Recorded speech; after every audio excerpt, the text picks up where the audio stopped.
아멘. 오늘 우리에게 주시는 하나님의 말씀은 요한복음 14장 1절부터 14절의 말씀입니다.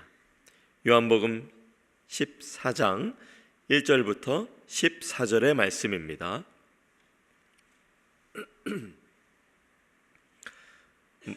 제가 먼저 읽고 말씀 교독하시고 14절 말씀 함께 읽겠습니다. 너희는 마음에 근심하지 말라. 하나님을 믿으니 또 나를 믿으라.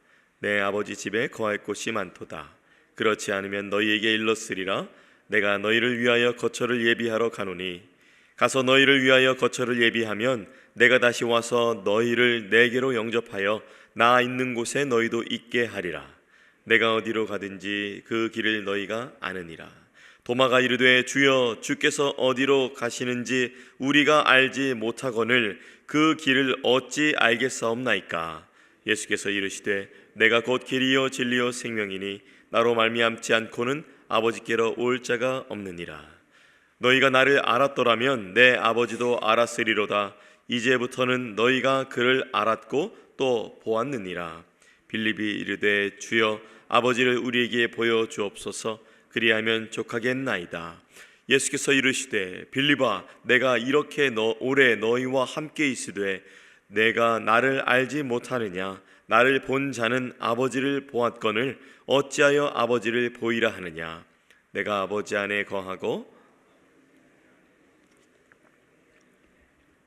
내가 너희에게 이르는 말은 스스로 하는 것이 아니라 아버지께서 내 안에 계셔서 그 일을 하시는 것이라.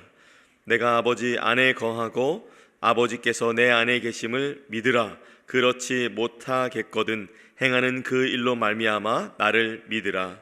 그리하면 진실로 진실로 너희에게 이르되 나를 믿는 자는 내가 하는 일을 그도 할 것이요 또한 그보다 더 큰 일도 하리니 이는 내가 아버지께로 감이라. 너희가 내 이름으로 무엇을 구하든지 내가 행하리니 이는 아버지로 하여금 아들로 말미암아 영광을 받으시게 하려 함이라. 다 함께 내 이름으로 무엇이든지 내게 구하면 내가 행하리라. 아멘.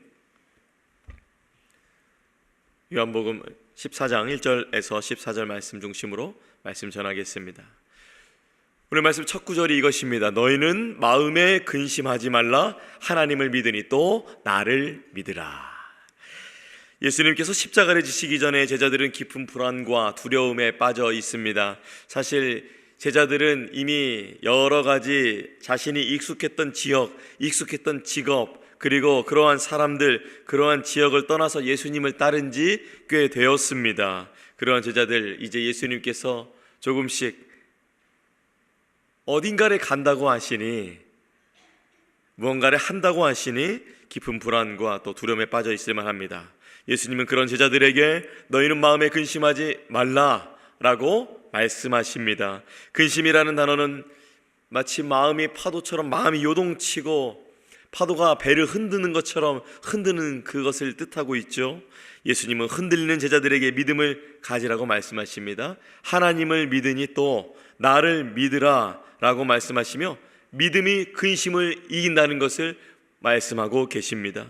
우리가 삶에서 어려움을 만날 때가 있죠. 예수님을 믿고 있지만 우리 가운데 어려움이 왜 없겠습니까? 마음 심적으로, 건강으로, 정신적으로 또한 모든 사람과 상황 속에서 우리는 어려움을 겪게 됩니다. 십자가의 길은 만만한 길 아닙니다. 그렇지만 주님께서는 근심하지 말고 예수 그리스도를 믿는 믿음으로 나아가라고 말씀하고 계십니다.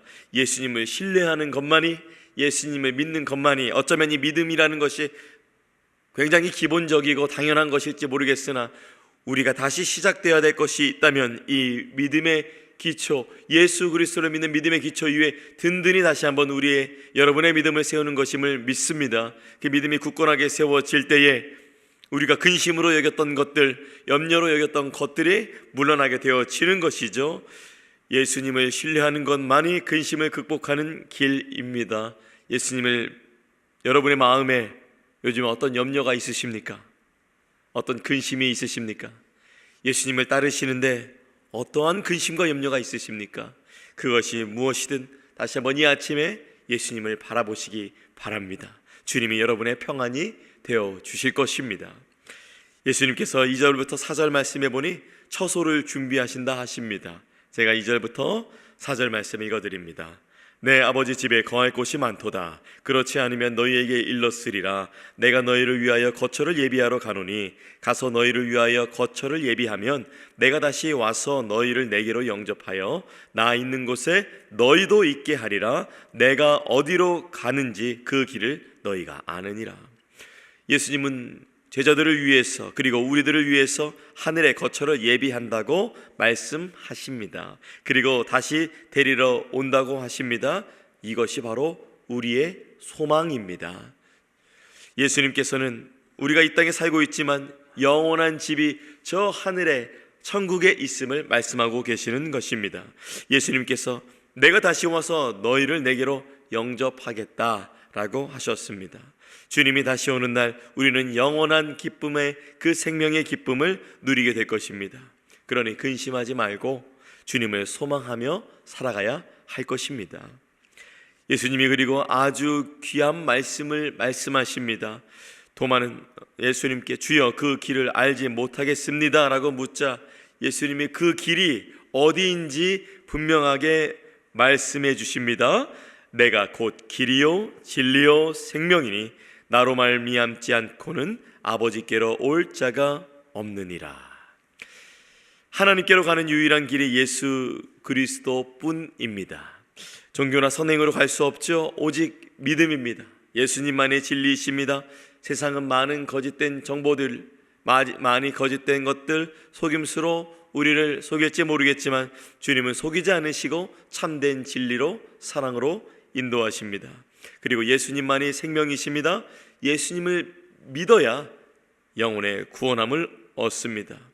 결론적으로 예수님을 믿는 것이 바로 구원의 길입니다.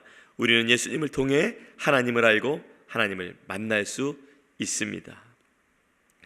제가 지금은 안경을 썼는데 처음에 안경을 언제 썼는가 생각해 보니까 고등학교 2학년 때로 기억이 됩니다. 어느 날인가부터 이제 칠판에 글씨가 조금 뿌옇게 보이고 잘 안 보여서 잘 안 보인다고 말씀을 부모님께 드렸더니 저를 동네 옆에 있는 안경점에 데려가 주셨어요. 저는 안경에는 관심도 없던 사람이었는데 세상에 이렇게 안경이 많구나 라는 것에 깜짝 놀랐고, 그리고 안경을 이렇게 제 시력에 맞게 깎아주고 제 눈을 검진해주고 어떠한 상태인지 어떠한 기계를 이렇게 쭉 저한테 들여다보니까 그게 다 제 눈을 스캔해서 제 눈에 어떤 상태인지 분명하게 아는 거예요. 참으로 놀라웠습니다. 사람의 눈에는 눈동자와 또 이 눈동자 이렇게 겉에서만 우리가 육안으로 볼 수 있잖아요. 그런데 어떻게 그런 기계들이 눈 안에서 이렇게 어떤 것들이 이루어지고 있는지, 이 사람이 어떻게 시력이 어떤 부분을 도와줘야 될지 자동으로 딱딱 맞춰주는 것에 저는 굉장히 감탄하게 되었습니다. 그 안경사께서 안경을 맞춰주시고 제가 드디어 안경을 쓰는 순간 저는 깜짝 놀랐습니다. 세상이 이렇게 선명하고 세상이 이렇게 밝고 멀리까지도 볼 수 있는 것이구나 라는 것을 깨닫게 된 것이죠. 참 제가 이제 안경을 보면서 참 놀라운 도구라고 생각을 했었습니다. 그러다가 교회는 다녔지만 예수님을 믿지 않았을 때, 그러나 예수님은 저를 불쌍히 여겨주시고 저를 만나주셔서 성령으로 말미암아 저와 함께하여 주셨을 때 저의 영혼은 마치 육신의 안경을 쓰듯이 밝게 보여지게 되었습니다. 예수님이 누구신지 성령님께서 알려주시게 되었고, 또한 어떻게 이 믿음의 길에 갈지를 하나님께서 선명하게 들려주시는 것임을 저는 말씀을 통해서 그리고 강단에서의 전달되는 설교를 통해서 저는 깨닫게 되었습니다. 사랑하는 여러분, 우리가 다시 한번 오늘 시작되어야 될 것이 있다면 근심과 두려움을 이기는 힘은 오직 믿음이요, 그것은 바로 예수님을 다시 한번 신뢰하고 그 예수님과 함께 동행하며 예수님이 원하시는 길을 가는 것임을 기억하시기 바랍니다. 예수님만이 길이고 진리요 생명 되시며 그분만이 우리의 영적 안경을 만들어 주셔서 그분과 함께 하여야만이 우리의 앞길을 신뢰하고 믿음을 갖고 갈 수 있음을 기억하시기 바랍니다.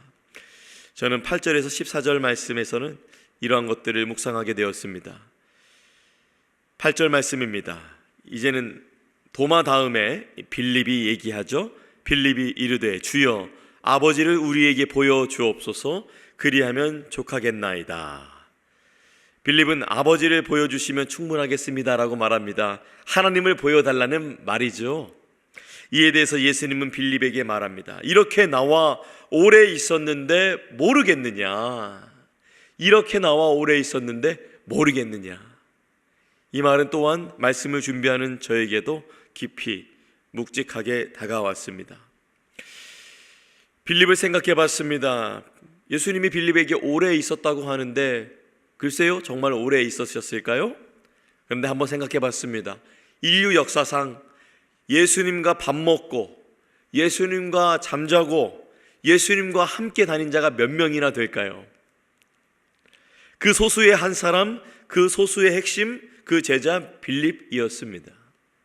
그는 온 우주 역사를 통틀어서 하나님이신 예수님과 정말 오래 있던 자였습니다. 기적을 보았습니다. 이적을 보았습니다. 볼 수 없는 것을 보았고 예수님과 함께 들을 수 없는 것을 듣게 되었고 행하지 못할 일을 예수님과 함께 행하였습니다. 그러나 그는 오래 있었지만 예수님이 늘 함께 계셨었지만 알지 못했습니다. 정말 온 우주에 하나님과 이렇게 오래 있었던 자가 없었음에도 불구하고 그는 알지 못했습니다. 9절 말씀입니다. 예수께서 이르시되 빌립아 내가 이렇게 오래 너희와 함께 있으되 내가 나를 알지 못하느냐? 나를 본 자는 아버지를 보았거늘 어찌하여 아버지를 보이라 하느냐? 그러나 예수님은 나를 본 자는 아버지를 보았다라고 이미 보여주었다라고 말씀하십니다. 그렇습니다. 예수님을 통해 하나님을 볼 수 있는 것이죠. 예수님은 하나님을 완벽하게 계시하시는 분이십니다. 그러므로 우리가 예수님을 바라보면 하나님이 어떤 분이신지 하나님이 어떤 마음을 갖고 계신지 선명하게 알 수 있는 것이죠. 예수님을 깊이 알고 깊이 사랑할수록 더욱 알게 됨을 믿으시기 바랍니다. 결국 믿지 않았기 때문에 알지 못했습니다. 다른 문제들이 아니었습니다. 믿지 않았기 때문에 알지 못했습니다. 빌립은 예수님의 말씀을 믿지 않았었죠. 그러나 믿으면 알게 됩니다. 그러니 믿음을 구해야 합니다. 어떤 믿음이 중요할까요? 그렇다면 오늘 말씀 10절에서 11절 말씀에서 어떤 믿음을 갖고 나아가야 될지를 보여주고 있습니다. 제가 10절에서 11절 말씀 봉독합니다. 내가 아버지 안에 거하고 아버지는 내 안에 계신 것을 내가 믿지 아니하느냐? 내가 너희에게 이르는 말은 스스로 하는 것이 아니라 아버지께서 내 안에 계셔서 그의 일을 하시는 것이라. 내가 아버지 안에 거하고 아버지께서 내 안에 계심을 믿으라. 그렇지 못하겠거든 행하는 그 일로 말미암아 나를 믿으라. 예수님께서 말씀하시죠. 강조해서 말씀드릴 것은 바로 이것입니다. 내가 아버지 안에 거하고 아버지께서 내 안에 계심을 믿으라. 예수님이 곧 하나님이시여 하나님의 아들이시며 그분이 하나님 안에 있으심을 믿으라는 것입니다. 믿음이 참으로 중요합니다. 여러 가지 상황과 환경이 여러분을 압도하고 압박할지 모르겠어요.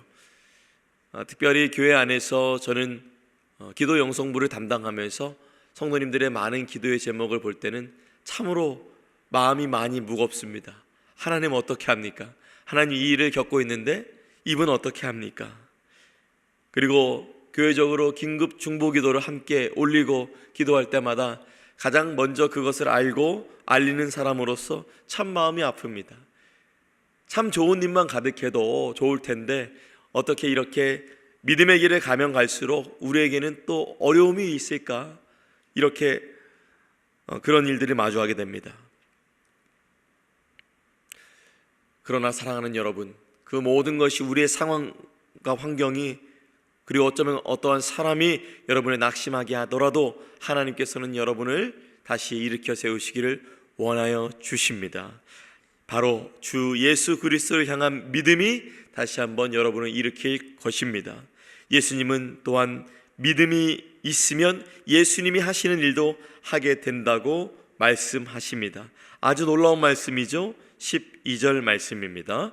내가 진실로 진실로 너희에게 이르노니 나를 믿는 자는 내가 하는 일을 그도 할 것이요 또한 그보다 큰 일도 하리니 이는 내가 아버지께로 감이라. 믿음은 예수님이 하시는 일 또한 그보다 큰 일을 하게 한다고 말씀해 주십니다. 믿음은 예수님을 아는 데 있어서 그리고 예수님이 말씀하신 것을 행하는 것에 있어서도 하나님께서 또한 우리에게 주신 가장 소중한 선물이 바로 믿음입니다. 에베소서 2장 8절에 이렇게 말씀하죠. 믿음에 대해서 너희는 그 은혜에 의하여 믿음으로 말미암아 구원을 받았으니 이것은 너희에게서 난 것이 아니요 하나님의 선물이라. 믿음으로 말미암아 구원함을 받았고 또한 그 믿음은 선물로 주셨다라고 말합니다. 오늘 요한복음에서 말씀하시는 더 큰 일은 기적보다 더 위대한 일을 말씀합니다. 즉 복음을 통해 많은 영혼이 구원함을 받는 사역을 말씀하고 있는 것입니다. 우리는 예수님의 이름으로 구하며 그분의 영광을 위해 살아야 할 것입니다. 우리는 이번 선교대회를 통해서 하나님의 세계 선교 역사 가운데에 얼마나 놀라우시고 위대한 일을 하시고 계시는지 우리가 간접적으로 또한 선교사님들과 또한 여러 가지 소식들을 통하여서 보게 되었습니다. 우리는 예수님을 믿는 믿음으로 그 일을 행하는 것입니다. 또한 당연히 그 모든 영광은 하나님만이 영광을 받으시기 합당하십니다. 예수님의 이름으로 구하는 기도는 반드시 응답됩니다. 그러나 그 목적은 하나님의 영광이어야 될 줄로 믿습니다. 여러분은 무엇을 위해 요즘 기도하고 계십니까? 하나님의 영광을 위해 기도하고 계십니까? 계속 기도하다 보면 이 기도의 추가 나를 향하게 될 때가 있습니다. 그러나 그것은 어쩌면 당연한 것이죠. 산둥수용소라는 책을 읽어보면 인간이 얼마나 이기적이고 악한지, 그 어려운 상황에서는 선교사님도 사역자도 그리고 봉사자들도 교수님들도 사회적으로 어떠한 직책을 가졌더라도 자신의 신분이 위협만 받는 자들이 얼마나 이기적이고 악 가운데에서 행하는지 저는 산둥수용소라는 책을 통해서 보게 되었습니다. 다시 한번 여러분께 묻습니다. 여러분은 무엇을 위해 기도하고 계십니까? 혹 나의 영광, 나의 원함의 목적이 되어 있다면 다시 한번 오늘 말씀을 통해서 하나님의 영광을 위하여서 믿음을 갖고 기도하는 신실한 여러분 되시기를 축복합니다. 여러분의 모든 일이 하나님의 영광이 되기 위해서 기도하시기 바랍니다. 그리고 사람이 아니라 상황과 환경이 아니라 다시 주님을 바라보시기 바랍니다. 그분이 하나님이시며 성령으로 여러분과 함께 하신다는 것을 믿고 나아가시기 바랍니다. 하나님의 영광을 위해 예수님의 이름으로 기도하는 자로 여러분이 다시 한번 세워지시기를 축복합니다. 나의 영광이 아니라 하나님의 영광을 예수님의 이름으로 구하는 자, 그러한 성도는 하나님의 영광에 동참하게 될 것입니다. 특별히 오늘 아침에 또 요즘에 낙심된 상황들 또한 낙심된 사람 가운데 있으신 분들이 있으실지 모르겠어요. 그러한 모든 성도님들 다시 한번 눈을 들어 믿음을 갖고 주님을 바라보시기 바랍니다. 주님께서 여러분과 함께 하십니다. 하나님의 아들이신 예수님과 함께 오늘 하루도 믿음 안에서 승리하는 여러분이 되시기를 예수님의 이름으로 축원합니다. 기도하겠습니다. 주님, 우리의 마음이 흔들릴 때마다 다른 것을 보완하고 다른 것이 환경이 좀 더 갖춰지는 것, 물론 그러면 더 좋겠으나 무엇보다 예수님을 바라볼 수 있는 우리가 될 수 있도록 주님 성령으로 함께하여 주시옵소서. 근심과 염려를 주께 맡기고 주님이 예비하신 영원한 집을 소망하게 하여 주옵소서. 예수님만이 길이요 진리요 생명이심을 믿고 따르게 하여 주옵소서. 또한 우리 성도님들의 기도가 하나님의 영광을 위한 기도가 되게 하시고 주님의 뜻을 이루는 삶이 되게 하여 주옵소서. 감사드리며 예수님의 이름으로 기도합니다. 아멘. 하늘에 계신 우리 아버지여, 이름이 거룩히 여김을 받으시오며 나라가 임하시오며 뜻이 하늘에서 이루어진 것 같이 땅에서도 이루어지이다. 오늘 우리에게 일용할 양식을 주시옵고 우리가 우리에게 죄 지은 자를 사하여 준 것 같이 우리 죄를 사하여 주시옵고 우리를 시험에 들게 하지 마시옵고 다만 악에서 구하시옵소서. 나라와 권세와 영광이 아버지께 영원히 있사옵나이다. 아멘. 각자의 기도 제목으로